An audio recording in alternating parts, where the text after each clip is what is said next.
പെട്ടെന്ന് എനിക്ക് ചക്കയപ്പം തിന്നാൻ ഒരു പൂതി. എൻ്റെ കയ്യിൽ ചക്കയില്ല. ഞാൻ നോക്കിയപ്പോൾ നിസാറിക്ക കഴിക്കാൻ ഫ്രീസറിൽ സൂക്ഷിച്ചേന്ന് കുറച്ച് ചക്ക ഞാനൊന്ന് അടിച്ചു മാറ്റിയേ.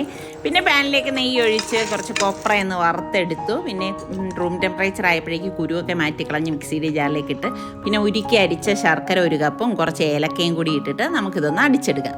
ഇനി ഇത് ഞാനൊരു ബൗളിലേക്ക് ഒഴിച്ച ശേഷം ഈ നെയ്യോട് കൂടിയിട്ടുള്ള കൊപ്രയും 1 കപ്പ് തേങ്ങയും അതുപോലെ തന്നെ 1 കപ്പ് വറുത്ത അരിപ്പൊടിയും ഇട്ട് കൈ കൊണ്ട് നന്നായിട്ടൊന്ന് കുഴച്ചു കൊടുക്കാം. കുഴച്ചപ്പോൾ എനിക്ക് മനസ്സിലായി കുറച്ച് അരിപ്പൊടി കൂടി വേണമെന്ന്. ഒരു 1/2 കപ്പും കൂടി ഇതിലേക്ക് ചേർത്തിട്ട് കുഴകുഴാന്നുള്ള പരുവത്തിലൊന്ന് കുഴച്ചെടുക്കണേ. അപ്പം ഇനി നമുക്ക് ഇലയിലേക്ക് ഇതൊന്ന് പരത്തിയിട്ട് ഒരു 20 മിനിറ്റെങ്കിലും കുറഞ്ഞത് നമ്മളിതൊന്ന് ആവിയേറ്റി എടുക്കണം, എങ്കിലേ വെന്ത് കിട്ടും. അപ്പം നിങ്ങൾക്കൊക്കെ ഇലയപ്പമാണോ ചക്കയപ്പമാണോ ഇഷ്ടം? അതുപോലെ തന്നെ ഇഷ്ടപ്പെടുകയാണെങ്കിൽ ഇപ്പം തന്നെ ലൈക്ക് ചെയ്യാൻ മറന്നു വരുത് കേട്ടോ. അപ്പം ഞാൻ ആവിയേറ്റാൻ വെച്ച ശേഷം നമ്മുടെ സനമോളെ നോക്കാനായിട്ട് വന്നു. നോക്കി കുറച്ച് നേരമൊക്കെ കഴിഞ്ഞ ശേഷം ഞാൻ അവിടെ ചെന്നപ്പോഴേക്കും ഇത് അടിപൊളി ചക്കയപ്പം റെഡി.